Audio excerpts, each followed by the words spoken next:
وإني خفت الموالي من ورائي وكانت امرأتي عاقرا فهب لي من لدنك وليا يرثني ويرث من آل يعقوب واجعله ربي رضيا يا زكريا إنا نبشرك بغلام اسمه يحيى لم نجعل له من قبل سميا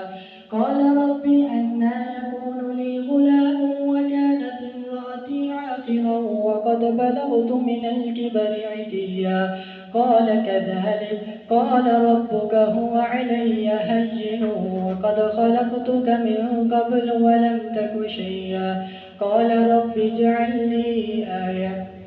قال آيتك ألا تكلم الناس 3 ليال سويا فخرج على قومه من المحراب فأوحى إليهم أن سبحوا بكرة وعشيا يا يحيى خذ الكتاب بقوة وآتيناه الحكم صبيا وحنانا من لدنا وزكاة وكان تقيا وبرا بوالديه ولم يكن جبارا عصيا وسلام عليه يوم ولد ويوم يموت ويوم يبعث حيا واذكر في الكتاب مريم إذ انتبذت من أهلها مكانا شرقيا فاتخذت من دونهم حجابا فأرسلنا إليها روحنا فتمثل